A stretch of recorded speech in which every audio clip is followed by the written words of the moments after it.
beneath an endless dome of pale blue sky, where the horizon stretches unbroken in every direction, lies a vast expanse of grassland that has shaped the destiny of nations. The Mongolian steppes roll forward in gentle undulations, their surface broken only by the occasional rocky outcrop or shallow depression where seasonal waters gather. Here, in this seemingly empty landscape, the wind carries stories of 1,000 generations, whispering through grasses that bend and sway like waves upon an ocean of green and gold. The plateau sits high above the world, elevated nearly 5,000 feet above sea level, creating a realm where the air runs thin and sharp with the bite of altitude. Winters arrive early and depart reluctantly, bringing with them temperatures that plunge far below the point where breath crystallizes in the air. The cold penetrates everything. Leather grows brittle, water freezes in vessels overnight, and the earth becomes hard as stone beneath layers of snow that glitter like crushed diamonds under the pale winter sun. Yet even in these harsh months, life persists, adapted through countless centuries to endure what would defeat softer peoples from gentler lands. When spring finally breaks winter's grip, the transformation unfolds with startling swiftness. Snow melts into countless streams that carve temporary channels through the grassland, feeding the roots of hardy plants that burst forth in shades of emerald and jade. Wild onions push through the softening soil, their sharp scent carried on warming breezes, while the earliest flowers paint scattered patches of yellow and purple across the awakening landscape. The air fills with the sound of running water and the calls of birds returning from their southern refuges, creating a symphony of renewal that echoes across the vastness. Summer brings its own character to the steppes, intense heat during the day that bakes the ground and creates shimmering mirages on distant ridges, followed by nights that can drop surprisingly cool. Thunderstorms build suddenly on the horizon, their dark clouds towering like mountains against the sky, before unleashing torrential rains that drum against the earth and fill the air with the rich scent of wet grass and mud. These storms pass as quickly as they arrive, leaving behind clearer air and the sparkle of water droplets clinging to every blade and stem. In this land of extremes, where nature offers few hiding places and fewer certainties, the people who emerged were shaped by the unforgiving rhythms of the seasons. They learned to read the sky as others might read written words, understanding the meaning of cloud formations and wind patterns that could signal the approach of storms or the promise of clear weather. Their lives moved with the endless cycles of the herds they tended. Horses, sheep, goats, and cattle that provided not just sustenance, but the very foundation of their existence. The horse, above all other creatures, became central to their way of life. These were not the pampered animals of settled peoples, but hardy, compact creatures bred for endurance rather than beauty. Their legs were strong and sure-footed on uncertain ground, their coats thick enough to withstand bitter cold, their spirits wild enough to match their riders. From childhood, the people of the steppes lived alongside these animals, learning to move as one with them across terrain that would challenge the finest cavalry of distant empires. Daily life unfolded according to patterns established by necessity rather than comfort. Families lived in portable dwellings called gurs, ingeniously designed structures of felt and wood that could be assembled or dismantled with practiced efficiency. These circular homes, with their distinctive crown of wooden poles radiating from a central smoke hole, represented a perfect adaptation to nomadic life, sturdy enough to withstand fierce winds, warm enough to provide shelter from brutal cold, yet light enough to be transported when the herds needed fresh pasture. Inside these mobile homes, warmth came from fires fed with dried dung, the only abundant fuel source on the largely treeless steppes. The smoke rose through the central opening, carrying with it the mingled scents of cooking food and the earthy aroma of burning fuel. Families gathered around these fires during the long winter evenings, sharing stories passed down through generations, their voices mixing with the sound of wind outside and the occasional lowing of cattle settling for the night. Food came primarily from their animals. Mare's milk fermented into the mildly alcoholic airag, mutton and beef preserved in various ways, and cheese made from the milk of sheep and goats.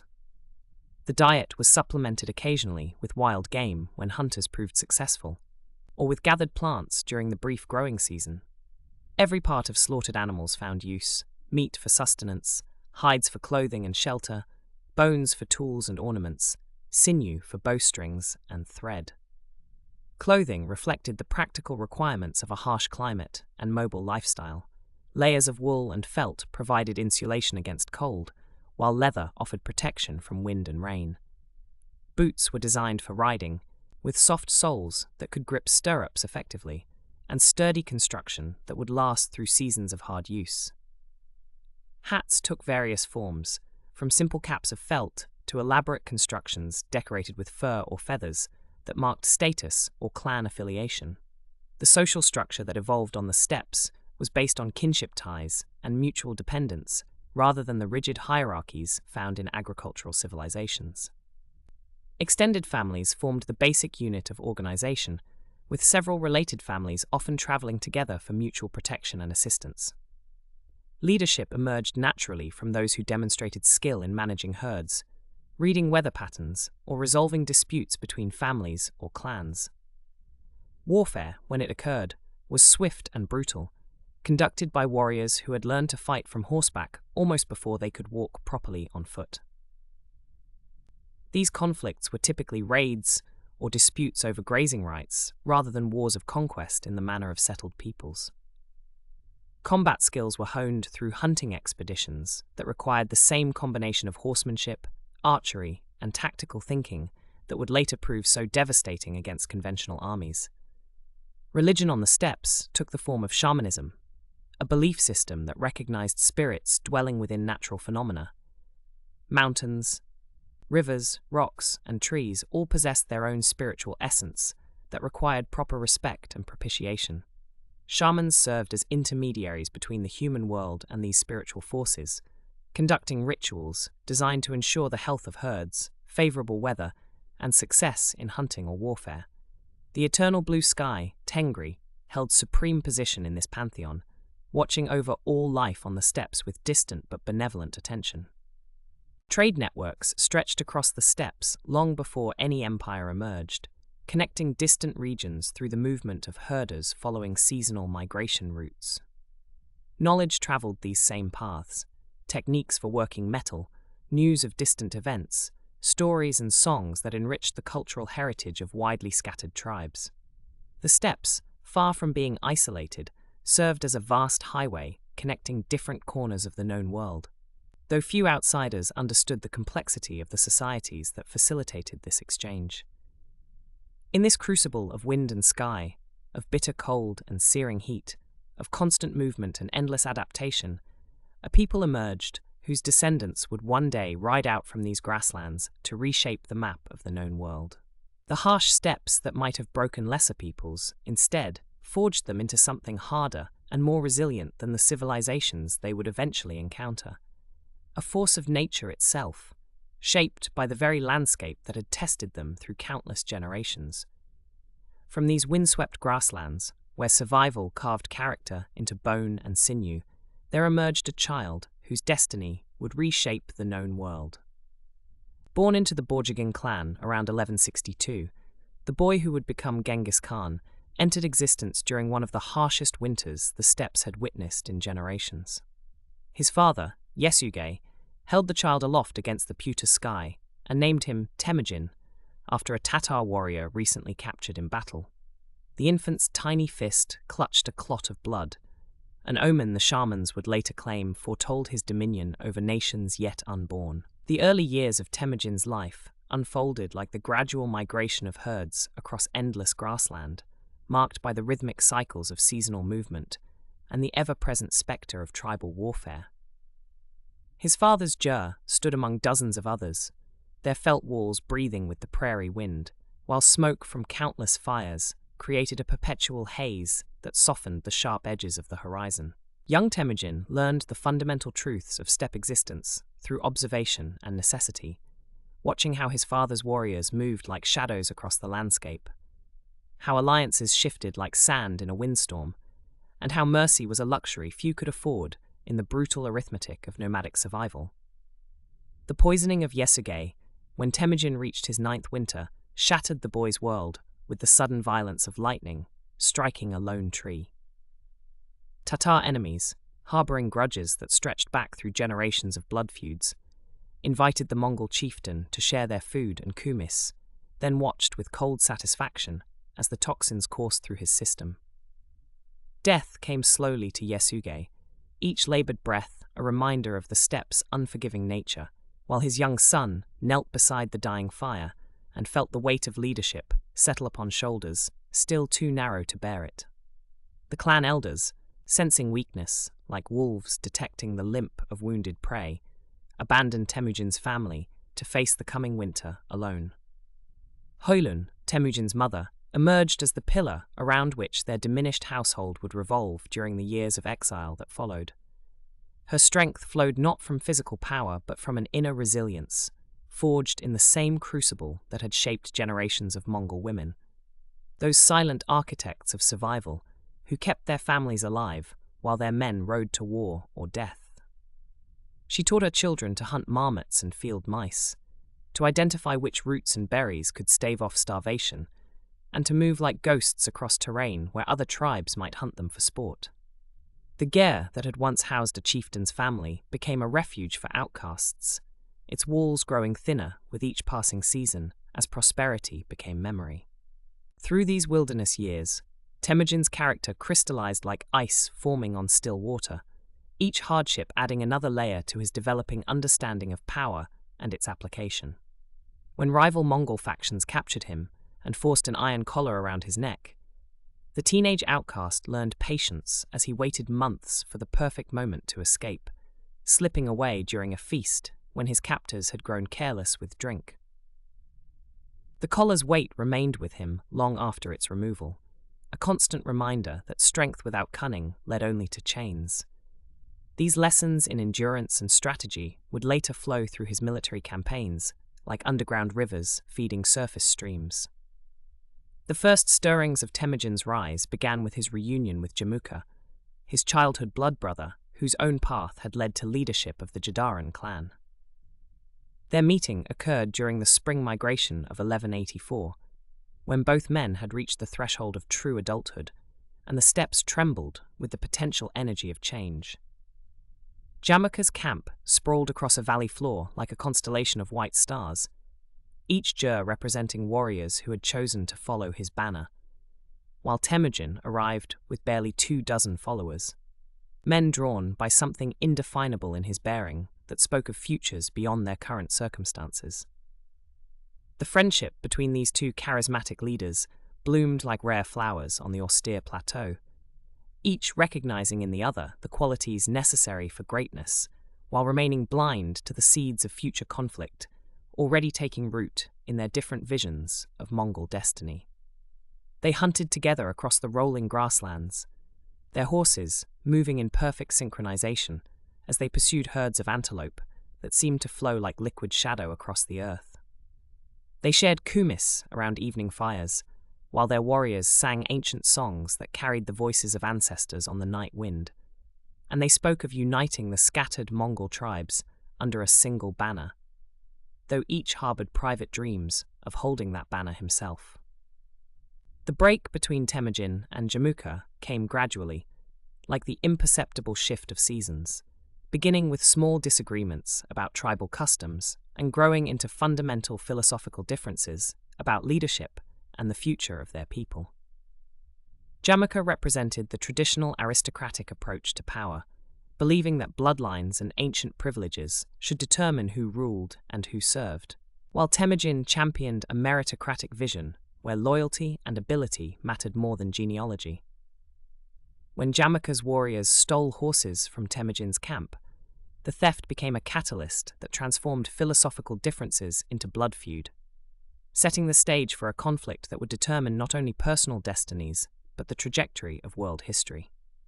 The battle that followed unfolded across the steppes like a deadly dance, with both armies maneuvering for advantage over terrain that offered few hiding places, but infinite possibilities for tactical innovation.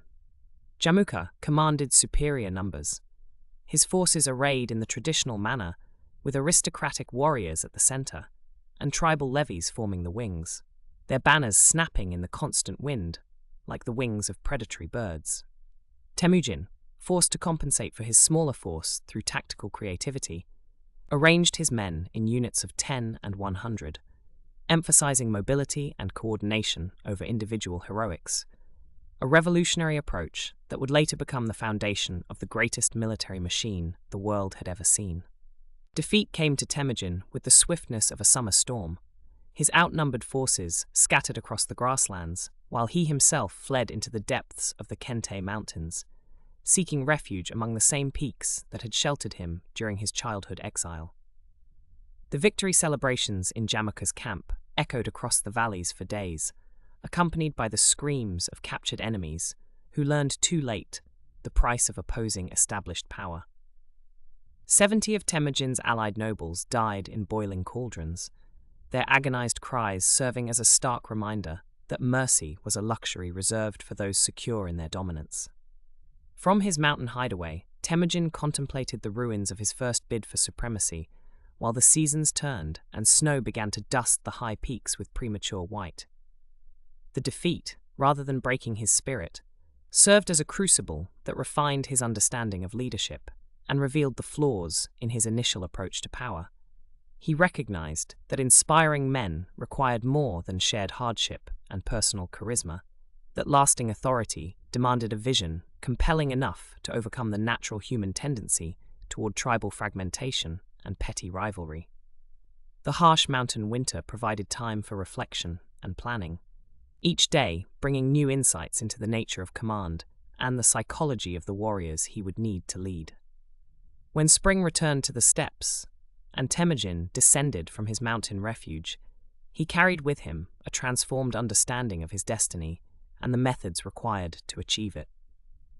His approach to recruitment became more sophisticated, targeting not just warriors but entire social groups who felt marginalized by the traditional clan system that favored aristocratic bloodlines over individual merit. Shamans, craftsmen, and even former slaves found places within his growing organization, their diverse skills contributing to a military and administrative apparatus unlike anything the steppes had previously witnessed. The systematic conquest of neighboring tribes began with careful intelligence gathering and diplomatic overtures, each campaign planned with the precision of a master craftsman creating a work of art. Temujin's forces moved across the grasslands like methodical harvesters, absorbing useful elements from defeated enemies while eliminating those too dangerous or stubborn to integrate. The traditional Mongol practice of blood feuds gave way to a more pragmatic approach where former enemies could earn redemption through loyal service, creating an ever-expanding base of warriors whose primary allegiance was to Temujin rather than to ancient tribal affiliations. By the time Temujin reached his 40th year, the scattered boy who had once begged for scraps had transformed into the undisputed master of the Mongol steppes, his authority stretching from the Altai Mountains to the forests of Siberia, encompassing tribes that had warred against each other for countless generations. From the foundational conquests that established Temujin as the Great Khan, there emerged something unprecedented in the annals of human warfare, a military machine of such devastating efficiency that it would reshape the very boundaries of the known world. The transformation from scattered tribal raiders into an unstoppable force of conquest was neither accidental nor born purely from individual brilliance, but rather represented a revolutionary synthesis of ancient nomadic wisdom with radical innovations in organization, tactics, and strategic thinking. The Mongol war machine that emerged from the steppes was not merely an army in the traditional sense, but a complete reimagining of how warfare itself could be conducted, a living organism of destruction and conquest that adapted and evolved with each campaign. The genius of Mongol military organization began with the decimal system, a mathematical elegance that brought order to what had once been chaotic tribal allegiances. Every warrior knew his place within this hierarchy. 10 men formed an arban under a single leader. 10 arbans created a jagan of 100. 10 jagans formed a mingan of 1,000, and 10 mingans constituted a tumen of 10,000. This structure cut across traditional tribal lines with surgical precision, deliberately fragmenting old loyalties and creating new bonds forged in the crucible of shared combat. Warriors who had once fought as enemies found themselves shoulder to shoulder in the same arban, their survival dependent not on ancient grudges, but on the man beside them, regardless of his clan or origin. The system created redundancy and flexibility. If one leader fell, another could immediately step into his role, maintaining the unit's cohesion even in the chaos of battle. Within this framework, promotion was based purely on merit rather than birth or tribal standing, a revolutionary concept that unleashed talent from every corner of the empire. A shepherd's son could rise to command a tumen if his courage and tactical acumen warranted such elevation, while nobles who failed to prove their worth in combat found themselves relegated to the ranks. This meritocracy created an officer corps of exceptional quality, men who had earned their positions through demonstrated ability rather than inherited privilege. The psychological impact of such a system cannot be overstated. Every warrior understood that glory and advancement lay within reach, that exceptional service would be recognized and rewarded, regardless of humble origins. The Mongol approach to cavalry warfare represented perhaps the most sophisticated mounted combat system ever developed, refined through generations of steppe warfare into an art form of deadly precision. Each warrior maintained multiple horses, typically 3 to 5 animals that were rotated throughout a campaign to ensure peak performance. This string of mounts allowed Mongol armies to cover vast distances at speeds that left their enemies bewildered and unprepared. The horses themselves were hardy steppe ponies, smaller than the destriers favoured by European knights, but possessed of extraordinary endurance and the ability to survive on sparse forage. These animals could travel for days on end across difficult terrain, subsisting on whatever grass they could find, their riders sleeping in the saddle when necessary. The composite bow stood as the primary weapon of Mongol warfare, a masterpiece of engineering that represented centuries of nomadic innovation. Constructed from layers of horn, wood, and sinew, these bows possess tremendous power despite their relatively compact size, capable of sending arrows with lethal force across distances that exceeded the range of most contemporary weapons. A skilled Mongol archer could loose arrow after arrow with devastating accuracy while riding at full gallop, turning his horse with subtle pressure from his knees while maintaining perfect aim. The arrows themselves were crafted for specific purposes: bodkin points for piercing armor, broad heads for causing massive wounds, and specialized arrows designed to create maximum psychological impact through their whistling flight. Mongol tactics emphasized mobility, deception, and psychological warfare in ways that confounded traditional military thinking. The feigned retreat became their signature maneuver, a carefully orchestrated withdrawal that drew pursuing enemies into vulnerable positions where they could be surrounded and annihilated. Entire armies would appear to flee in panic, scattering across the landscape in apparent disorder, only to regroup with devastating effect once their opponents had been lured into carefully prepared kill zones. This tactic required extraordinary discipline and coordination, with thousands of warriors executing complex maneuvers while maintaining the illusion of chaos and defeat. The Mongol embrace of siege warfare marked another revolutionary departure from traditional nomadic practices. Rather than avoiding fortified positions, they developed sophisticated techniques for reducing even the most formidable defenses. Chinese engineers, captured during early campaigns, found themselves incorporated into the Mongol war machine, bringing with them knowledge of catapults, siege towers, and the devastating power of gunpowder weapons. Persian and Arab specialists contributed their own expertise in undermining walls and constructing massive siege engines. The Mongols demonstrated an almost supernatural ability to absorb and improve upon the military technologies of their enemies, creating hybrid weapons and techniques that combined the best elements from multiple traditions. Intelligence gathering became elevated to an art form under Mongol direction, with networks of spies, merchants, and informants spreading across vast territories like an invisible web.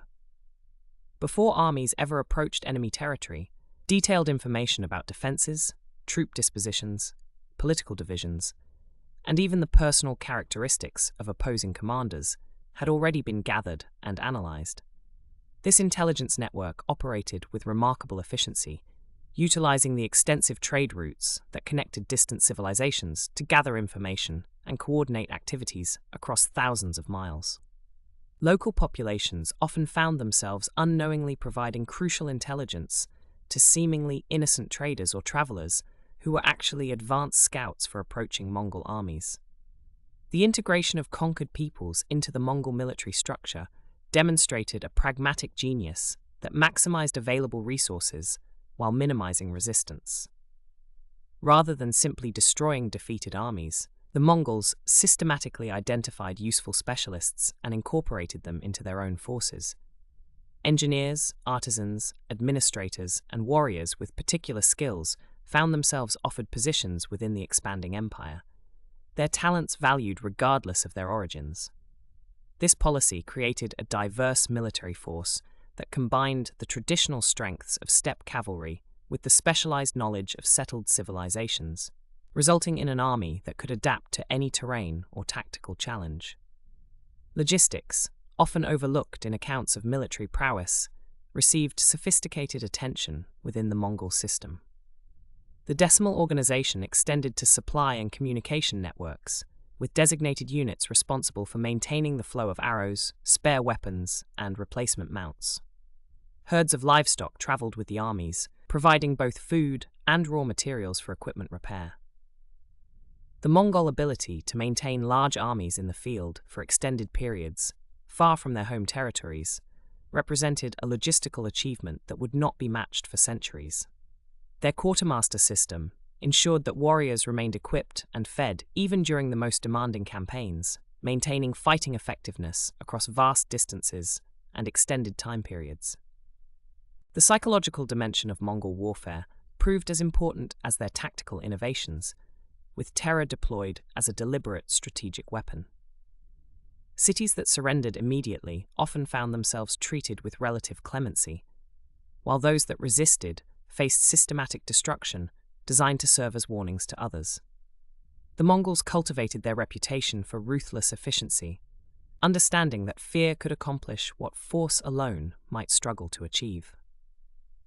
Stories of Mongol ferocity spread far ahead of their actual armies, often causing enemy forces to lose heart before battle was even joined. This psychological warfare reduced the need for costly sieges and prolonged campaigns, allowing the Mongols to achieve strategic objectives with minimal expenditure of resources. Communication across the vast Mongol military machine relied on the Yam system, a network of relay stations that allowed messages and small groups of riders to travel across the empire with unprecedented speed. Orders from the Great Khan could reach distant commanders in days rather than months, enabling coordinated operations across multiple theaters of war. This communication network also facilitated the rapid movement of intelligence, ensuring that tactical innovations developed in one campaign could be quickly disseminated to forces operating thousands of miles away. The system represented an early form of rapid military communication that would not be surpassed until the advent of modern telecommunications. Through this combination of organizational brilliance, tactical innovation, technological adaptation, and psychological warfare, the Mongols created a military machine unlike anything the world had ever seen. Their success stemmed not from any single revolutionary change, but from the masterful integration of numerous improvements into a coherent system that maximized the advantages of nomadic mobility while incorporating the best military knowledge of settled civilizations. This synthesis of ancient wisdom and constant innovation would prove unstoppable as it rolled across continents, forever changing the political and cultural landscape of the medieval world through the sheer force of its revolutionary approach to warfare and conquest. With their revolutionary military system perfected and their forces unified under the Great Khan, the Mongols turned their hungry gaze toward the wealthy kingdoms that lay beyond their traditional grazing lands. The vast expanse of northern China beckoned like a glittering prize. Its ancient cities heavy with silk and gold, its granaries bulging with the harvests of countless seasons. Here, behind walls that had stood for centuries, dwelt civilizations that considered themselves the pinnacle of human achievement. Their scholars debating philosophy, while their artisans crafted treasures that would make emperors weep with envy. The Western Xia kingdom stretched across the corridors between Mongolia and the heart of China, a realm that had grown prosperous from controlling the vital trade routes that carried precious goods between east and west. Its capital at Zhongxing stood like a jewel in the desert, surrounded by fertile oases where date palms swayed in the wind and irrigation channels carried life-giving water to emerald fields of grain. The Tangut people who ruled this kingdom had built their power through careful diplomacy and shrewd commerce, playing the great powers against each other, while their merchant caravans grew fat with profit from the Silk Road's endless stream of treasure. In the early months of 1209, as spring mist still clung to the grasslands, Genghis Khan's armies descended upon the Western Xia like wolves emerging from winter's embrace. The Mongol war machine moved with the fluid precision that had been honed through countless raids and conquests, each tuman flowing across the landscape like water, finding its course down a mountainside. The thunder of their horses' hooves announced their arrival long before the dust clouds on the horizon revealed their true numbers, and the earth itself seemed to tremble beneath the weight of their advance.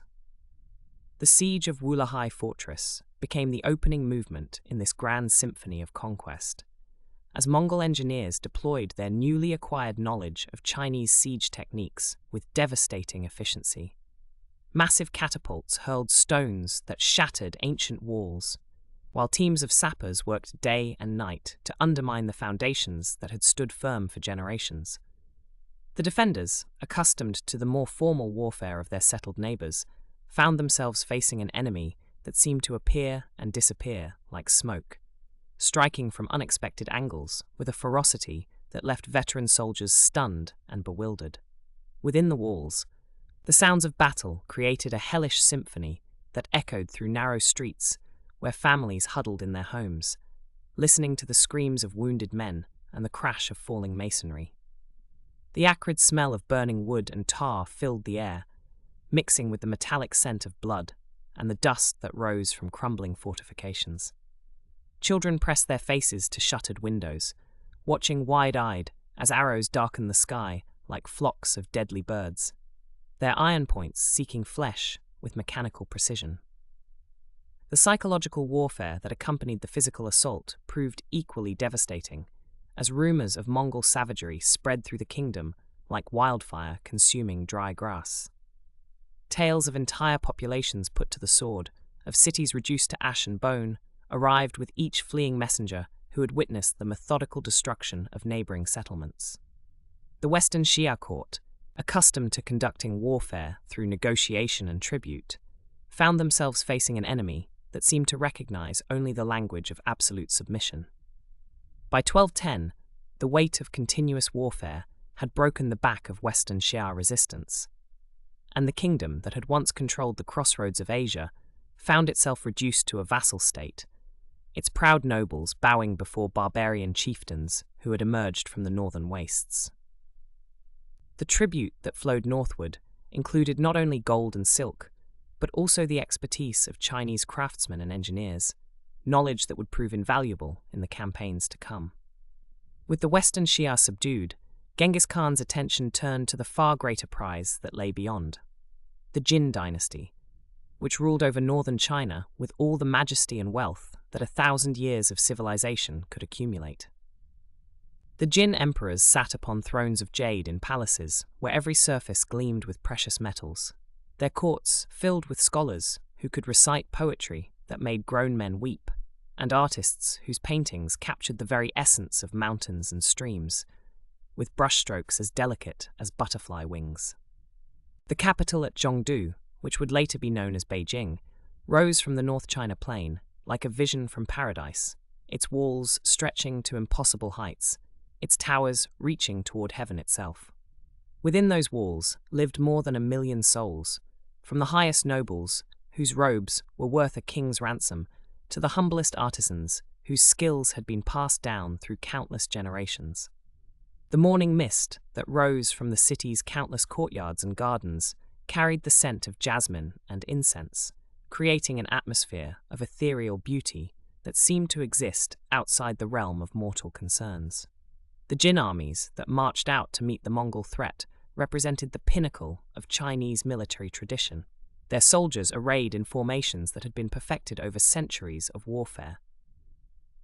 Crossbowmen, whose weapons could pierce armor at impossible distances, stood alongside heavily armored cavalry, whose horses pranced beneath riders gleaming like metal gods. The thunderous sound of war drums echoed across the plains as these magnificent armies deployed for battle, their banners snapping in the wind like the wings of exotic birds. Yet when the Mongol storm broke upon them, these traditional forces discovered that all their ancient wisdom and accumulated experience counted for nothing against an enemy that refused to fight by any recognized rules. The Mongol cavalry flowed around the rigid Chinese formations like water around stones, appearing where they were least expected and vanishing before effective counterattacks could be mounted. Their composite bows, lighter and more flexible than the Chinese crossbows, maintained a deadly rain of arrows that slowly bled the Jin forces white, each volley claiming dozens of lives, while the Mongols themselves remained frustratingly beyond reach. The siege of Zhongdu became an epic of endurance that stretched across months of grinding warfare, as the world's most advanced siege techniques met walls that had been built to withstand any conceivable assault. Mongol engineers, now supplemented by Chinese defectors and prisoners of war, constructed massive siege engines that hurled stones the size of boulders against gates that had never known defeat. The constant bombardment created a rhythm of destruction that became the heartbeat of the dying city, each impact sending shockwaves through foundations that had supported the dreams of emperors. Within the besieged capital, the elegant life of the imperial court slowly transformed into a nightmare of deprivation and fear. Nobles who had never known hunger found themselves competing for scraps of rice, while servants who had once glided through marble halls now crept through ruins seeking shelter from the endless rain of arrows and stones. The beautiful gardens where court ladies had once composed poetry beneath flowering trees became graveyards where the dead lay in neat rows, their silk robes now tattered shrouds that fluttered in the wind like the ghosts of vanished dreams. The final assault came with the merciless efficiency that had become the Mongol trademark, as waves of warriors poured through breaches in walls that had stood for centuries.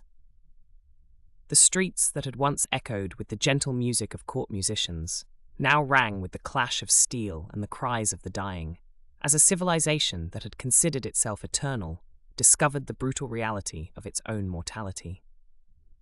Palace treasuries that had required generations to fill were emptied in hours, their contents loaded onto Mongol wagons that would carry Chinese gold back to the steppes, where it would fund further conquests. The fall of the Jin dynasty marked more than just another military victory. It represented a fundamental shift in the balance of power that would reshape the entire world. The wealth that had once supported the refinements of Chinese court life now flowed into Mongol hands, providing the resources necessary to maintain and expand the largest military force the world had ever seen. More importantly, the conquest had demonstrated that no kingdom, regardless of its walls or its armies, could stand against the Mongol war machine when it was unleashed with Genghis Khan's full fury behind it. With northern China bending beneath Mongol dominance, the vast steppes beyond beckoned like an endless ocean of grass, stretching westward toward horizons that shimmered with the promise of untold wealth and ancient kingdoms. The thunder of hooves that had echoed through the valleys of the western Xia and across the plains where Jin cities crumbled now turned toward lands where different winds carried the scent of distant spices and unfamiliar tongues whispered prayers to gods the Mongols had never heard named.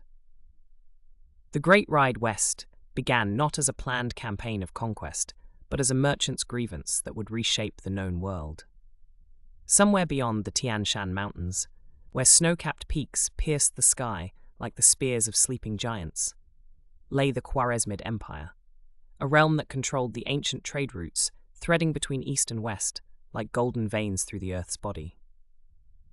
Shah Ala ad-Din Muhammad II, ruled this empire from his palaces in Samarkand and Gurganj, where fountains sang in courtyards lined with tiles that caught the desert sun and fractured it into 1,000 brilliant fragments.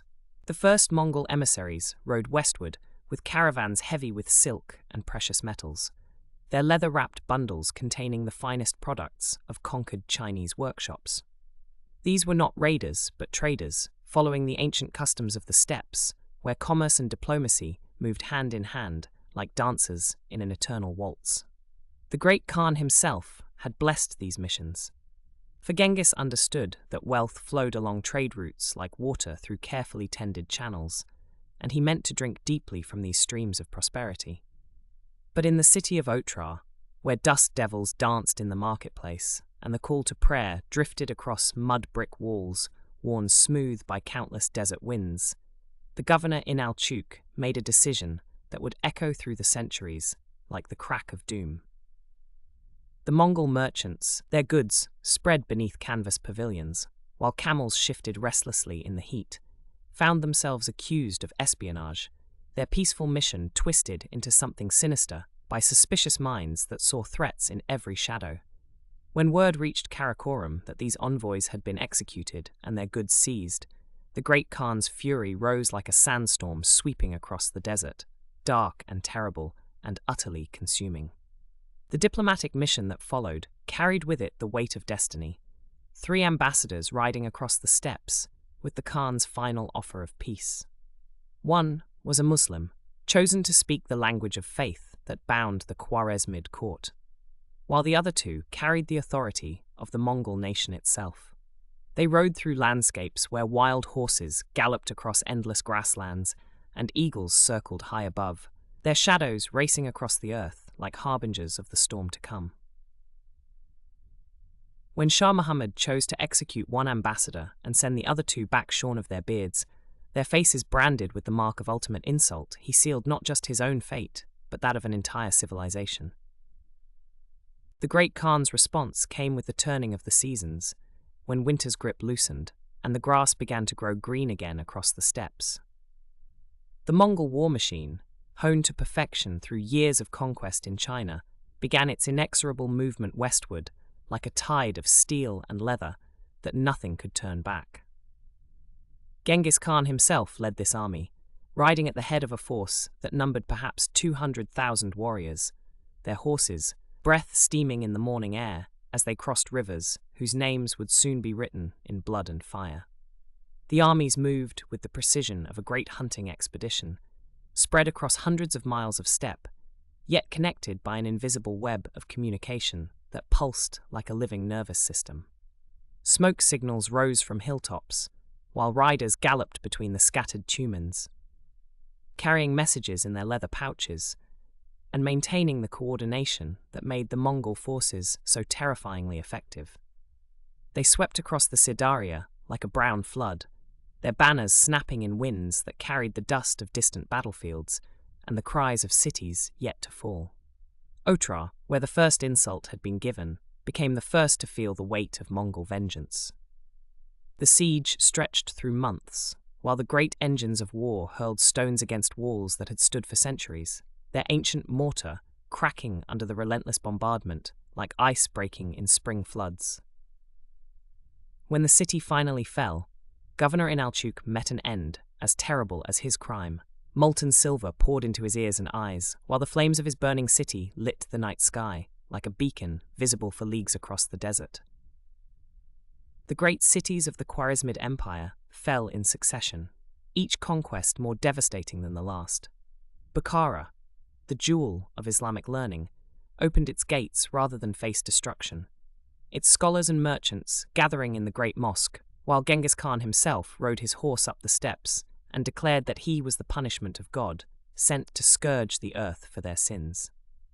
The flames that consumed the libraries sent smoke billowing into the desert sky, carrying with it the accumulated wisdom of centuries, while scholars wept to see their life's work reduced to ash and ember.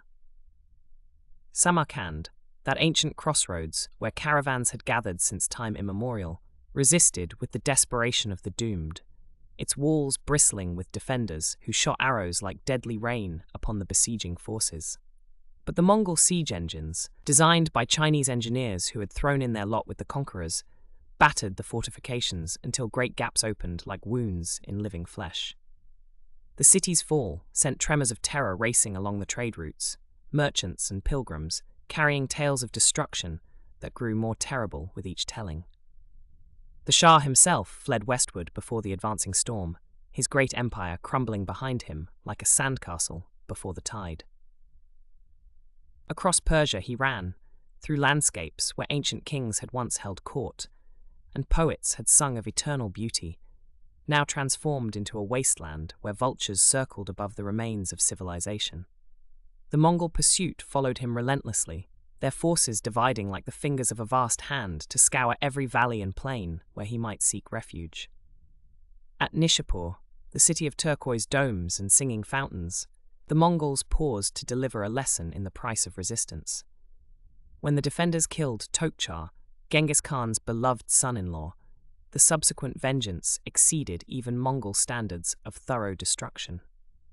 The entire population was put to the sword, their heads arranged in pyramids that gleamed white in the desert sun, while cats and dogs were hunted down and slaughtered lest even they survive to repopulate the ruins.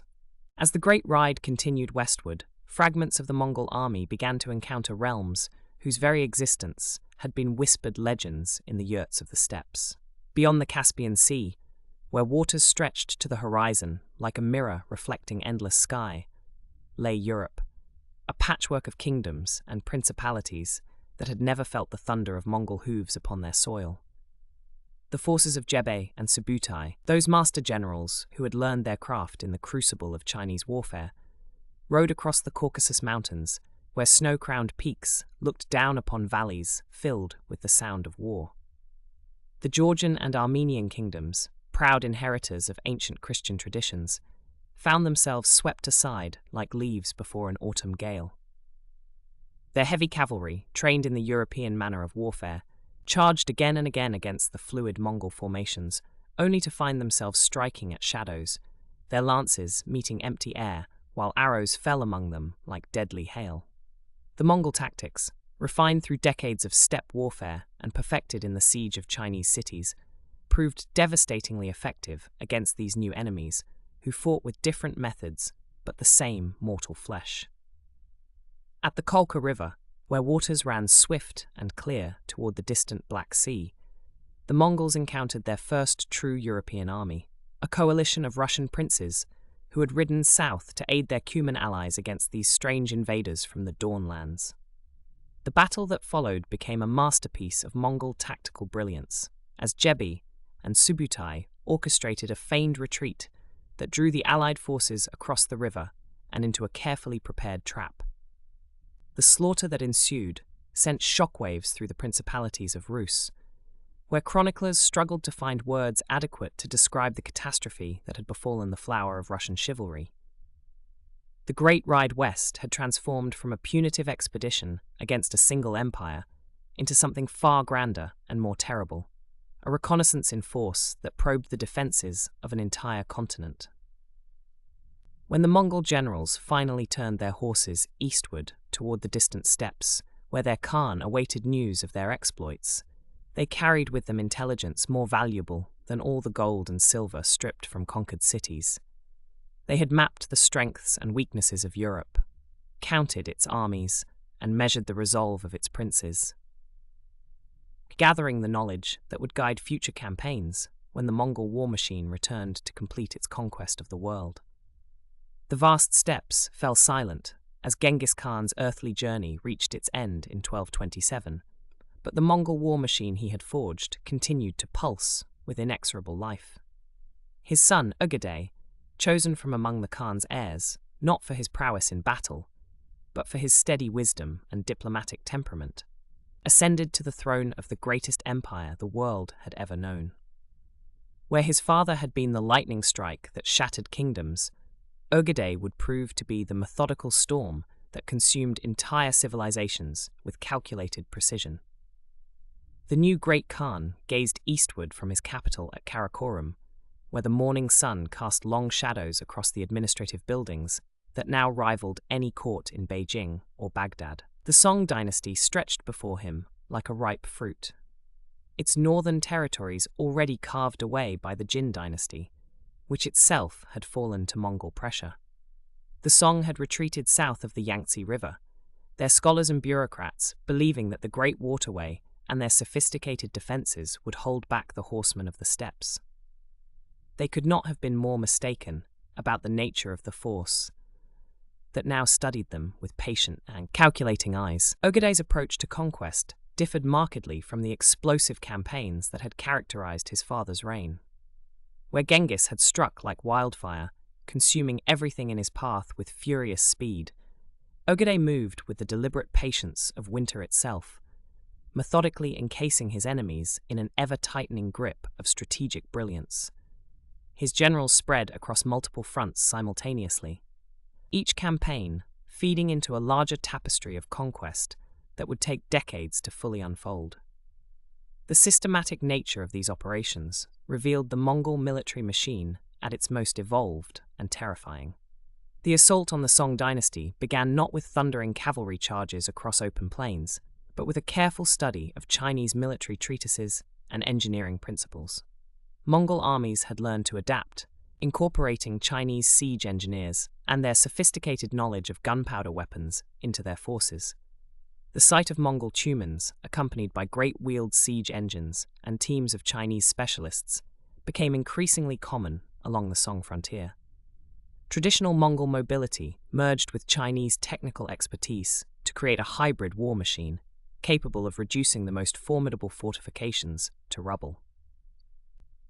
The rivers that the Song believed would protect them became highways for Mongol naval forces, their shallow draft vessels carrying warriors trained in amphibious assault deep into the heart of Chinese territory. The Mongols had observed how the Chinese used their waterways for transportation and trade, and they turned this knowledge into a weapon of conquest. Fleets of boats, many constructed by Chinese craftsmen working under Mongol direction, carried mounted archers and siege equipment to points where traditional cavalry could never have reached. The psychological impact of seeing Mongol banners unfurled from vessels sailing down rivers that had always been Chinese domains cannot be overstated. Simultaneously, Ogedei's attention turned westward toward Central Asia, where the remnants of the Khwarezmid Empire still flickered with defiant life. The cities that had survived Genghis Khan's wrath found themselves facing a new and perhaps even more methodical form of destruction. Mongol armies moved through the region like surgeons, excising every center of potential resistance with clinical precision. The oasis cities of the Silk Road, those ancient jewels of commerce and culture, fell one by one to forces that had learned to combine traditional steppe tactics with the siegecraft of a dozen conquered civilizations. The conquest of Merv in 1221 had been a massacre born of fury and vengeance, but the systematic reduction of Central Asian strongholds under Ogedei revealed the Mongol war machine operating with cold, administrative efficiency. Engineers measured the thickness of walls and calculated the precise amount of gunpowder needed to breach them. Logistics officers ensured that armies arrived at their targets with exactly the supplies needed for protracted sieges.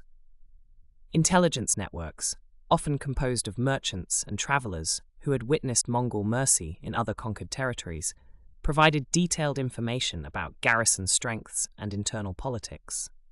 The Song dynasty's attempts at defense revealed both the sophistication of Chinese military engineering and its ultimate inadequacy against Mongol adaptability. Fortified cities that had stood for centuries, their walls built according to principles refined over millennia of warfare, crumbled before siege engines operated by their own countrymen who had chosen submission over destruction. The Mongols had mastered the art of turning a civilization's own knowledge against itself, recruiting not just soldiers and craftsmen, but entire schools of thought about warfare and governance. As Mongol forces advanced through the river valleys of southern China, they encountered resistance that took forms their predecessors had rarely faced. The Song military, backed by a sophisticated state apparatus and advanced metallurgy, fielded crossbows that could pierce Mongol lamella armor and gunpowder weapons that could shatter cavalry charges. But these technological advantages proved insufficient against an enemy that learned from every encounter and adapted with startling speed. Captured Song weapons were studied, improved upon, and mass-produced in Mongol workshops staffed by Chinese artisans. The administrative machinery that Ögedei constructed to govern his expanding empire operated with the same systematic efficiency as his military campaigns. From Karakorum, a stream of edicts and instructions flowed to governors and generals across distances that spanned continents.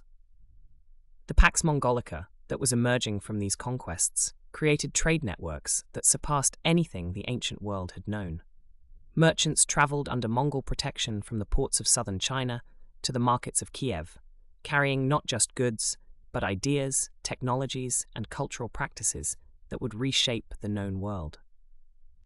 The psychological warfare that accompanied these systematic conquests often proved more devastating than the physical destruction.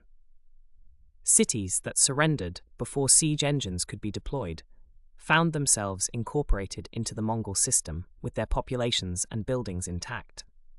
Those that resisted faced obliteration, so complete that neighboring settlements often submitted at the first sight of Mongol banners on the horizon. The choice between integration and annihilation was presented with bureaucratic clarity that left no room for misunderstanding. Central Asian cities that had once been nodes in great trading networks found themselves either erased from existence or transformed into administrative centers of the expanding Mongol Empire. The ancient Silk Road, which had carried caravans between east and west for over a millennium, became a Mongol highway patrolled by mounted guards and maintained by local populations under imperial oversight. The speed with which information and goods could travel across these distances increased dramatically under Mongol administration, creating economic opportunities that some conquered peoples found preferable to their previous circumstances. The siege of Song strongholds developed into elaborate productions that could last for months or even years, with Mongol forces establishing permanent camps complete with workshops, markets, and administrative buildings. These siege cities became laboratories where military engineers from across the empire shared knowledge and developed new techniques for reducing fortifications. The patient, methodical nature of these operations reflected Ögedei's understanding that the complete conquest of such a sophisticated civilization required time and systematic effort, rather than the swift strikes that had succeeded against less organized enemies. By the time the sun set on the third decade of Mongol expansion under Ögedei's reign, the map of the known world had been redrawn completely. The systematic conquest of the Song dynasty and the methodical absorption of Central Asia represented more than military victories. They demonstrated the evolution of the Mongol war machine from a force of destruction into an instrument of imperial construction that could digest entire civilizations and remake them in its own image. As the Song dynasty crumbled beneath the methodical advance of Ögedei's generals and the vast steppes of Central Asia echoed with the victory songs of Mongol warriors, the Great Khan's gaze turned westward toward lands that had never known the thunder of Mongol horses. The European continent lay beyond distant mountains and endless forests, its kingdoms fragmented and unprepared for what was approaching from the east, like a storm gathering strength across the horizon. Winter winds carried whispers of strange armies moving through the borderlands, but few in the courts of Kiev or Krakow could comprehend the magnitude of the force that was methodically advancing toward their realm. The rivers of Russia ran swift and cold in the early months of 1237, their banks lined with birch and pine that stretched endlessly toward horizons where earth met sky in seamless grey. Along these waterways, small settlements of traders and farmers continued their ancient rhythms, unaware that their world was about to be transformed by the arrival of horsemen whose military precision had already reshaped half the known world. Batu Khan, grandson of the great Genghis, led this western campaign with the same systematic approach that had proven so devastatingly effective across the steppes of Asia, his tumans moving like the fingers of a closing fist across the Russian landscape. The first cities to feel the weight of Mongol strategy were those that controlled the river routes through the principalities of Rus. Ryazan stood proud above the Oka River, its wooden palisades and earthen ramparts representing centuries of local architectural tradition, its prince confident in the strength of walls that had withstood previous raids from steppe nomads. But the force approaching Ryazan was unlike any that had come before, organized not as raiders seeking quick plunder, but as a military machine designed for systematic conquest. The Mongol siege engines, operated by Chinese engineers who had perfected their craft during the campaigns against the Song, positioned themselves with mathematical precision around the city's perimeter. The siege unfolded with the methodical patience that characterized Mongol warfare, each day bringing new innovations in assault techniques, while the defenders watched their familiar world contract to the space within their walls. Catapults hurled stones with relentless rhythm, their impacts creating clouds of dust and splinters that settled over streets where merchants had once traded in furs and amber. The sound of grinding wheels and creaking timber from the siege engines merged with the deeper thunder of thousands of hooves as Mongol cavalry maintained their patrols around the besieged city, cutting off all hope of relief or escape. When Ryazan finally fell in December of 1237, its capture marked not merely the conquest of a single city, but the beginning of a campaign that would systematically dismantle the political structure of medieval Russia. The Mongol commanders studied maps drawn on leather and silk, plotting the movement of their forces along the frozen rivers that served as highways through the winter landscape. Each principality fell according to a predetermined pattern: reconnaissance by swift cavalry, diplomatic demands for submission, and then the methodical application of overwhelming force when surrender was refused.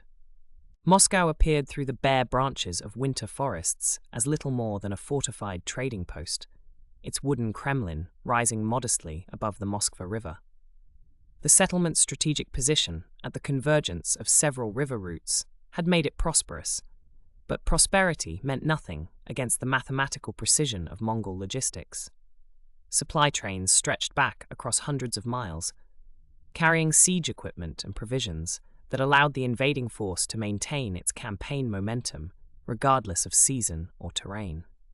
The defenders of Moscow, like those at Ryazan before them, discovered that traditional defensive strategies were useless against an enemy that approached warfare as a science rather than an art. The ancient city of Vladimir, with its white stone cathedrals gleaming against the winter sky, represented the heart of Orthodox Christian culture in the region. Its Grand Prince Yuri II had gathered what forces he could muster, calling upon the traditional obligations of feudal service that bound the nobility to their sovereign. But the army that assembled in the snow-covered fields outside the city bore little resemblance to the organized military machine advancing against them. Where the Russians deployed heavy cavalry in the manner of Western European knights, the Mongols responded with feigned retreats that drew the armored horsemen away from their supporting infantry, then surrounded and destroyed them with the precision of wolves hunting elk. The Battle of the Sit River in March 1238 demonstrated the fundamental incompatibility between European military traditions and the evolved warfare of the steppes. Grand Prince Yuri's forces advanced across the frozen landscape with banners flying and horns sounding, their formation impressive but rigid in its adherence to conventional tactics. The Mongol response unfolded like a carefully choreographed dance, with light cavalry seeming to flee before the Russian charge, only to wheel and strike from unexpected angles, while fresh reserves appeared from concealed positions in the surrounding forests. As Russian resistance crumbled along the northern river routes, Batu Khan's strategic vision encompassed objectives far beyond the immediate conquest. The Mongol intelligence network, refined through decades of campaigning across diverse terrain and cultures, provided detailed information about the kingdoms lying further west. Hungary's Great Plain offered ideal terrain for Mongol cavalry operations, while the mountain passes leading into Poland and Bohemia presented logistical challenges that required careful planning and preparation. Every aspect of the westward expansion followed the same methodical approach that had proven successful from China to Persia. The approach of winter brought not a pause in Mongol operations, but rather an adaptation of tactics to exploit seasonal conditions that European defenders considered impassable. Frozen rivers became highways for cavalry columns, while the stored grain of captured cities provided sustenance for armies that traditional military wisdom suggested should have been forced to retreat to distant bases. Mongol quartermasters, trained in the harsh schools of Central Asian campaigns, demonstrated their ability to maintain supply lines across distances that European logistics considered impossible. News of the disasters befalling the Russian principalities travelled slowly westward along trade routes and pilgrim paths, carried by refugees whose accounts seemed too fantastic for comfortable belief. The Hungarian court at Buda received reports of armies moving with impossible speed across frozen landscapes, of siege techniques that reduced strong fortifications to rubble within days rather than months, of military organization that seemed to operate according to principles entirely foreign to European understanding. King Bela IV found himself preparing for an invasion by an enemy whose capabilities exceeded the boundaries of his military experience. The Polish kingdom, with its patchwork of duchies and competing claims, presented the Mongols with opportunities for the diplomatic manipulation that had proven so effective in dividing their enemies throughout Asia. Some Polish nobles received Mongol envoys who spoke of beneficial terms for submission, while others prepared their castles for siege and called upon their peasants to hide their grain and livestock in forest refuges. The political fragmentation that characterized medieval European governance played directly into Mongol strategic preferences, allowing them to deal with opponents piecemeal rather than facing unified resistance. As spring melted the ice on Eastern European rivers and turned forest paths into muddy tracks, the thundering hooves that had carried Mongol conquest from the Pacific Ocean to the Caspian Sea prepared for their next great leap westward. The European continent lay ahead like an unread manuscript. Its kingdoms and cultures, about to experience the transformative encounter with a military system that had evolved through constant warfare across the world's largest landmass.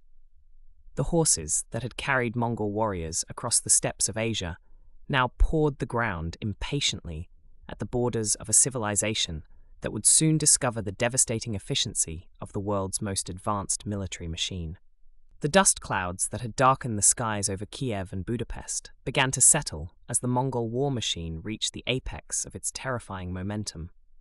In the vast expanses of the steppe, where the wind carries whispers across 1,000 miles, messengers rode with news that would reshape the very concept of empire. Ögedei Khan, the architect of westward expansion, had breathed his last breath in his palace at Karakorum, and the great machine of conquest ground to a momentary halt as the empire turned inward to select its next supreme ruler. The withdrawal of Batu Khan and Subutai from the gates of Vienna marked not an end, but a transformation. The Mongol Empire stood at a crossroads where raw conquest would give way to sophisticated administration, where the thundering of hooves would be replaced by the rustle of silk and the scratch of quills recording the tribute of nations. The empire that had been forged in fire and blood now required steady hands to shape it into something that could endure beyond the lifetime of any single Khan. In the sacred precincts of Karakorum, where the smoke of 1,000 cooking fires mingled with incense from distant temples, the Kurultai assembled with unprecedented gravity. The great tent city sprawled across the steppes like a temporary metropolis, its felt walls sheltering princes and generals who had ridden from the furthest corners of the known world. Here came the descendants of jockey from the western lands, still carrying the scent of European battlefields on their armour. From the south arrived the inheritors of Tolui's legacy, their robes bearing the dust of Chinese campaigns and the subtle fragrances of conquered cities. The deliberations stretched across months, each faction presenting their claims with the careful precision of men who understood that the wrong choice could shatter an empire that stretched from the Pacific shores to the Carpathian Mountains. Through the long nights of debate, as stars wheeled overhead in patterns that had guided nomad migrations for countless generations, the assembled nobles weighed the merits of candidates who each embodied different visions of Mongol destiny. When the decision finally emerged from those smoky deliberations, it carried the weight of inevitability. Mongol Khan, grandson of Genghis through the line of Tolui, ascended to the throne with a mandate that transcended mere military prowess. His selection marked the beginning of an era when the Mongol Empire would reach its greatest territorial extent, becoming the largest contiguous land empire the world had ever witnessed, a realm so vast that the sun never set upon its borders. Mongol's court at Karakorum became a marvel that defied every preconception about nomadic civilization. French craftsman Guillaume Boucher labored there to create mechanical wonders that dispensed mare's milk and wine to visiting dignitaries, while Chinese engineers diverted rivers to supply the capital's growing population. The Khan's palace rose like a vision from the steppes, its wooden halls adorned with silks from Damascus and porcelain from Jingdezhen, a testament to the empire's ability to draw the finest treasures from every corner of the civilized world. The administration that Mongol established flowed like a great river system, with tributaries of authority reaching into every province of his vast domain. Mongol governors, seasoned by decades of campaign life, learned to work alongside Chinese mandarins and Persian bureaucrats, creating a hybrid system of rule that preserved nomadic flexibility while embracing sedentary efficiency. Tax collectors rode the trade routes that now pulsed with unprecedented vitality, gathering silver from European mines, spices from Indonesian islands, and furs from the frozen forests of Siberia. Under Mongol's steady guidance, the empire's military machine evolved beyond its origins as a confederation of tribal warriors. Professional siege engineers, recruited from the workshops of Baghdad and Beijing, traveled with armies that had become truly international forces. A Mongol tumen might include Korean archers, Russian heavy cavalry, and Chinese artillery specialists, all united under the banner of the Great Khan and bound by oaths that transcended ethnic loyalties. The passing of Mongol in the humid mountains of southern China, where he had been personally directing the conquest of the Song dynasty, created another moment of imperial transition. The succession that followed would divide the empire into distinct khanates, but not before his brother Kublai could claim the throne and guide the Mongol realm to its absolute zenith of territorial control and cultural sophistication. Kublai Khan inherited an empire that spanned 33 time zones, from the mist-shrouded forests of Korea to the sun-baked plains of Hungary. His vision extended far beyond mere territorial accumulation. He dreamed of creating a synthesis between Mongol dynamism and Chinese refinement, a fusion that would produce something unprecedented in human history. The capital he established at Dadu, which would later become Beijing, rose like a phoenix from the ashes of the Jin capital, its massive walls and geometrically perfect streets embodying the mathematical precision of Chinese urban planning, guided by Mongol imperial ambition. The court that Kublai established became a magnet for scholars, merchants, and adventurers from across the known world. Marco Polo wandered through halls where Mongol shamans conducted ancient rituals alongside Buddhist monks and Confucian scholars, while Muslim astronomers calculated the movements of celestial bodies to better serve their Mongol patrons. The Khan's banquets featured delicacies from every corner of his realm: fermented mare's milk from the steppes, exotic fruits from Southeast Asian tributaries, and wines from the terraced vineyards of Georgia. The economic circulation that flowed through Kublai's empire resembled the great oceanic currents that connect distant continents. Caravans of Bactrian camels plodded across the Gobi Desert, carrying Chinese silks to European markets, while Persian merchants transported their precious carpets eastward to satisfy the refined tastes of Chinese nobility. The empire's paper currency, backed by the Khan's authority and guaranteed by Mongol military might, became accepted from Karakorum to Kiev, creating the world's first truly international monetary system. Naval expeditions launched from Chinese ports extended Mongol influence across the South China Sea, bringing the kingdoms of Java and Burma into the imperial orbit through a combination of diplomatic pressure and military demonstration. The empire's reach seemed limitless, constrained only by the physical boundaries of the world itself. Mongol administrators governed territories that encompassed nearly every climate and ecosystem on Earth, from Arctic tundra to tropical rainforests, each region contributing its unique resources to the imperial treasury. The cultural flowering that occurred under Kublai's patronage represented the full maturation of Mongol imperial ambitions.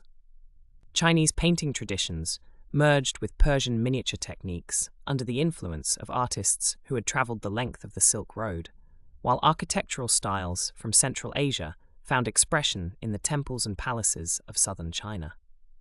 The empire had become more than a political entity. It had evolved into a vast laboratory for cultural exchange and artistic innovation.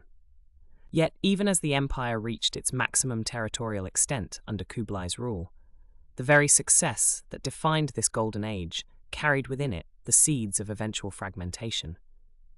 The distances that had to be governed were so immense that communication between the capital and the furthest provinces required months of dangerous travel. Local Mongol commanders, separated from the imperial court by thousands of miles and multiple mountain ranges, gradually developed loyalties to their immediate territories rather than to distant khans they might never see. The administrative system that had grown to manage this continental empire required tens of thousands of officials, creating bureaucratic layers that gradually insulated the Khan from direct contact with his subjects. The Mongol elite, once unified by shared experiences of campaign life and the bonds forged in felt tents on the steppe, now lived in separate palaces scattered across continents, their children growing up speaking different languages and worshipping different gods. As Kublai aged in his Chinese capital, surrounded by the comforts and complexities of sedentary civilization, the empire he governed had become something that would have been unrecognizable to his grandfather Genghis. The largest contiguous land empire in human history had reached its absolute pinnacle, achievement that would never be equaled in scale or scope. Yet this very success marked the beginning of its transformation into something entirely different from the nomadic confederation that had first thundered out of the Mongolian steppes to astonish and terrify the world. As Mongol Khan's reign drew to its inevitable close, and the torch of leadership passed to his brother Kublai, something profound began stirring within the vast expanse of the Mongol Empire. The thunderous hoofbeats that had once echoed across continents like an endless storm were gradually giving way to the softer sounds of settled life. The scratch of brushes on silk, the gentle chiming of temple bells, the measured footsteps of administrators walking through corridors of power that their grandfathers could never have imagined. This transformation did not occur overnight, like the swift cavalry charges that had toppled kingdoms. Instead, it unfolded with the slow inevitability of seasons changing, as the descendants of Genghis Khan found themselves inheriting not just territories to be conquered, but civilizations to be governed. The leather saddles that had served as thrones for generations began to give way to actual seats of power, carved from precious woods and adorned with silks that spoke of permanence, rather than the endless movement that had defined their ancestors. Kublai Khan embodied this shift most dramatically, as he established his capital not in the wind-swept steppes of Mongolia, but in the ancient heart of China itself. The city that would become Beijing rose under his patronage like a magnificent dream made manifest, its walls and palaces reflecting not the portable splendor of nomadic camps, but the enduring grandeur of an empire meant to last for centuries. Within these walls, the sounds of Mongolian throat singing mingled with the refined melodies of Chinese court music, creating harmonies that would have been impossible when the two cultures met only on battlefields. The great Khan himself became a figure who would have seemed almost mythical to his grandfather's generation of warriors. Where Genghis had worn simple leather and felt, Kublai draped himself in robes of gold-threaded silk that rustled like autumn leaves with each movement. His court became a place where Mongolian shamans stood alongside Confucian scholars, where Buddhist monks from Tibet shared philosophical discussions with Islamic astronomers from Persia, and where Christian missionaries from distant Europe found themselves welcomed as bearers of yet another strand in the increasingly complex tapestry of imperial culture. This cultural flowering extended far beyond the walls of palaces and into the very fabric of daily life throughout the empire. Markets that had once existed to supply passing armies transformed into permanent centers of commerce where goods from every corner of the known world changed hands with the easy familiarity of long-established trade. The caravanserai that dotted the Silk Road expanded from simple waypoints into elaborate complexes where travelers could find not only rest and supplies, but libraries filled with manuscripts in dozens of languages.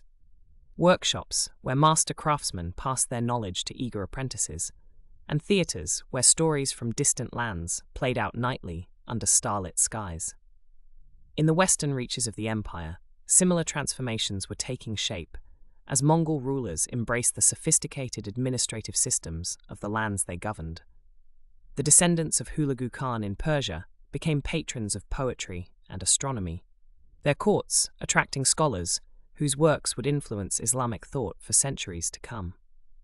These once nomadic rulers commissioned great mosques and madrasas, their architectural splendor rivaling anything built by the Persian dynasties they had displaced, yet distinctively marked by the cultural synthesis that had become the hallmark of Mongol rule. The Golden Horde in the western steppes underwent its own remarkable evolution as Mongol Khans gradually adopted the customs and eventually the religion of their Turkic subjects. The felt tents of their ancestors gave way to permanent cities along the Volga River, where the sound of craftsmen's hammers rang out as they created objects of beauty that blended Mongol symbolic traditions with Islamic artistic sensibilities. These settlements became centers of learning where Mongolian oral traditions were finally committed to writing, preserving for future generations the epic tales of conquest that had been passed down through countless generations around campfires under the infinite sky. Perhaps nowhere was this transformation more visible than in the realm of learning and scholarship. The Mongols, who had initially been viewed by settled civilizations as destroyers of knowledge, gradually became its greatest preservers and disseminators. The House of Wisdom that rose in Baghdad under later Mongol patronage attracted scholars from across the Islamic world, while in China, the Imperial Academy expanded its collections to include texts in languages that previous Chinese dynasties had never encountered. Printing presses, that remarkable Chinese invention, began producing works in Mongolian script alongside classical Chinese texts, ensuring that the knowledge of the steppes would not vanish, even as its people adopted the ways of settled life. Religious patronage became another hallmark of this transformed Mongol elite. Where their ancestors had practiced shamanism under the vast dome of the sky, many Mongol rulers now commissioned temples and monasteries that demonstrated their commitment to the faiths of their subjects. Buddhist monasteries in Tibet received generous endowments that allowed monks to pursue scholarship and artistic creation on an unprecedented scale, their illuminated manuscripts and bronze sculptures reflecting the prosperity that Mongol patronage had brought. Christian churches in the Western territories found themselves protected and supported by rulers who appreciated the administrative skills of educated clergy, while Islamic architectural projects across Central Asia bore witness to the aesthetic sensibilities that Mongol patrons had developed through their exposure to diverse artistic traditions. The military organization that had once been the empire's defining characteristic also evolved to reflect these changing priorities. While the traditional decimal system of military organization remained, many units found themselves transformed into administrative bodies responsible for overseeing the complex bureaucracies that governed settled populations. The same organizational skills that had coordinated cavalry charges across thousands of miles now managed irrigation systems, tax collection, and the maintenance of the postal relay system that kept the vast empire connected. Warriors became governors, their expertise in logistics and coordination proving as valuable in peace as it had been in war. Trade, which had always followed in the wake of Mongol conquests, flourished under this new stability to an extent that would have amazed the original conquerors. The Pax Mongolica created conditions where merchants could travel safely from the Mediterranean to the Pacific, knowing that their goods were protected by laws that transcended cultural and religious boundaries. This commercial prosperity funded the cultural achievements that became increasingly associated with Mongol rule, as wealthy traders commissioned works of art and architecture that celebrated their success while honoring their Mongol protectors. Yet even as they embraced the trappings of settled civilization, the Mongol elite retained something of their ancestral character. Their capitals, however magnificent, remained connected to the steppes through elaborate hunting preserves where the traditional skills of horsemanship and archery were maintained. Court ceremonies often incorporated elements that harked back to shamanic traditions, and the circular organization of many palace complexes echoed the layout of the traditional ger camps that had sheltered their forebears. This synthesis of old and new created a distinctive imperial culture that was neither purely nomadic nor entirely sedentary, but something entirely unprecedented in world history. The transformation reached its philosophical culmination in the works of scholars who attempted to reconcile the diverse intellectual traditions that flourished under Mongol rule. Confucian concepts of governance merged with Islamic political theory and Mongol customary law to create administrative systems that could effectively govern populations of unprecedented diversity.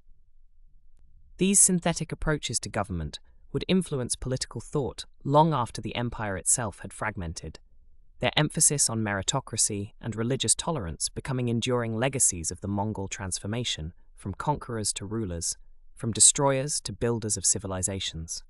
The Great Mongol Empire stretched across the known world like a vast tapestry woven from horsehair and conquest, began its slow unraveling, not with the clash of swords or the thunder of hooves, but with the gentle persistence of time itself. Like morning mist dissolving under the first rays of sun, the bonds that held this immense dominion together loosened gradually, imperceptibly, as the generations that followed Genghis Khan found themselves inheriting not just power, but the impossible burden of holding together lands so distant that a rider could journey for months without seeing the borders of his realm. The empire that had once moved as one mind, one purpose, one unstoppable force, began to breathe with different rhythms, each Khanate developing its own heartbeat, its own dreams, its own vision of what it meant to rule. In the palaces of Karakorum, where once the great Khan's word had travelled faster than the wind across steppes and mountains, the weight of administration settled like dust on ancient scrolls.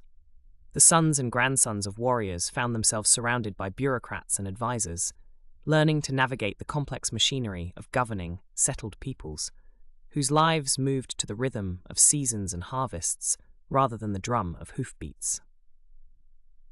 The Mongol tongue, once the language of command that echoed from the Pacific shores to the walls of Vienna, began to mingle with Chinese whispers in the east, Persian poetry in the south, and the scholarly Latin of European courts in the west. Each region pulled gently away, not in rebellion, but in the natural drift of peoples finding their own path through the centuries. The Yuan dynasty in China transformed the Mongol identity so subtly that visitors to the court might mistake the Khan for a Chinese emperor, his robes silk rather than leather, his concerns centered on the flooding of rivers and the harmony of cosmic forces rather than the speed of his cavalry. Kublai Khan, that grandson of the great Genghis, ruled from behind walls of jade and gold, his armies increasingly composed of Chinese soldiers who had never seen the grasslands where their emperor's ancestors had first learned to ride.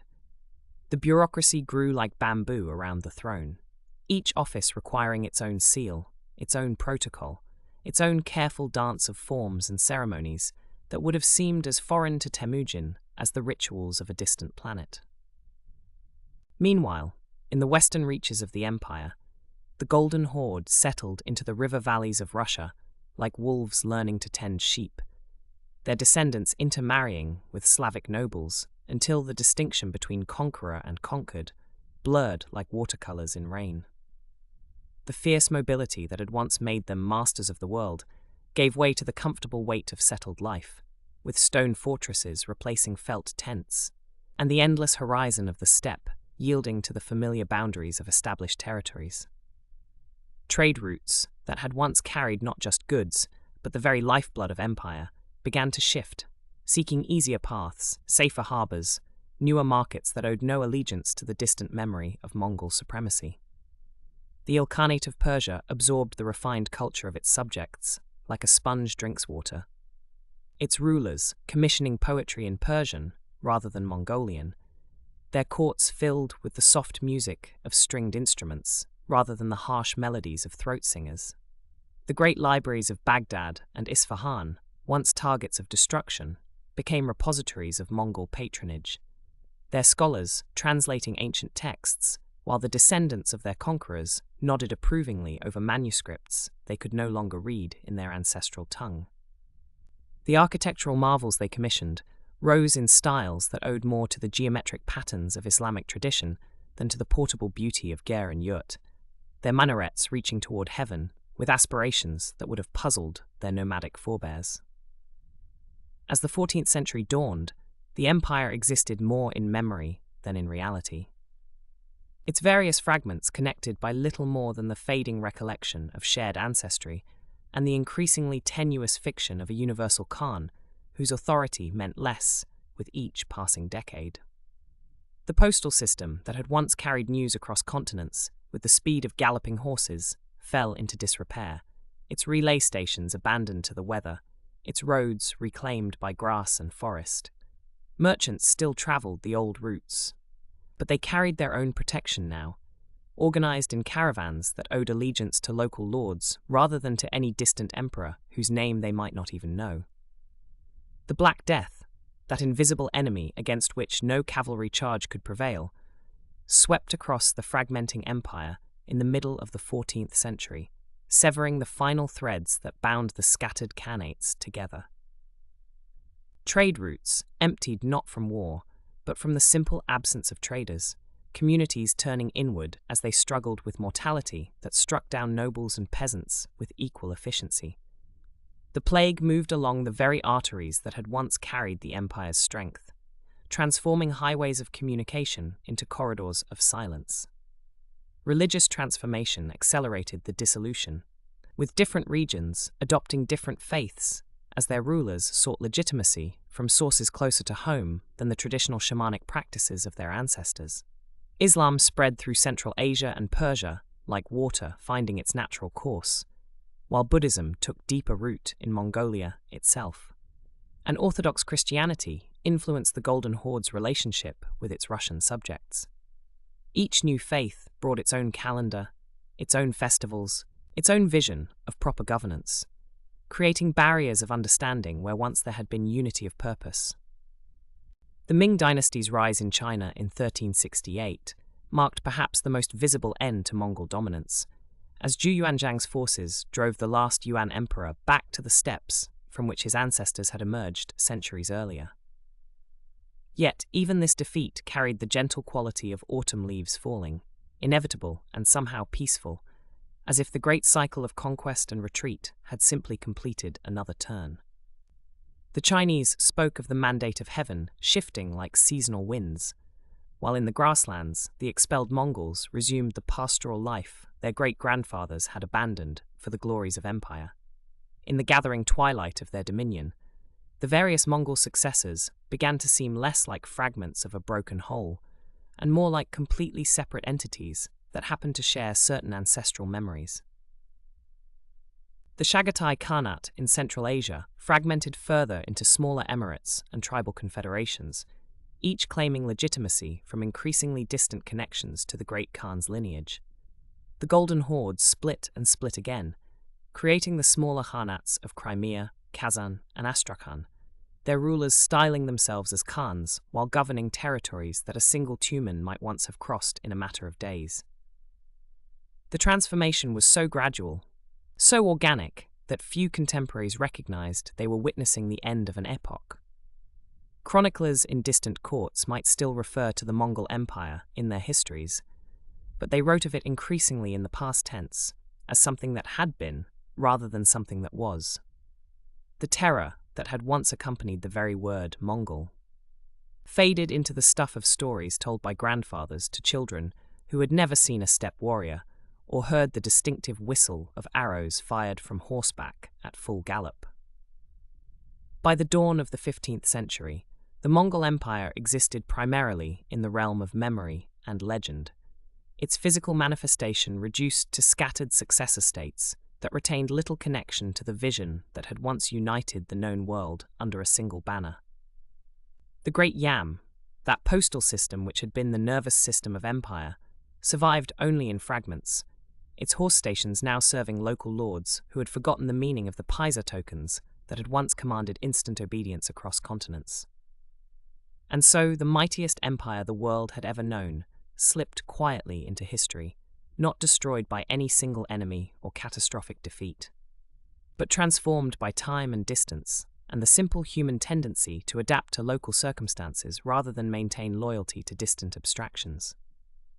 The steppes remained, vast and empty, under endless skies, while in cities from Beijing to Baghdad, from Kiev to Isfahan, the descendants of conquerors and conquered alike went about their daily lives, carrying within their blood and customs the fading genetic memory of that brief moment when the world had trembled before the thunder of Mongol horses, and all the earth, from sunrise to sunset, had acknowledged a single law.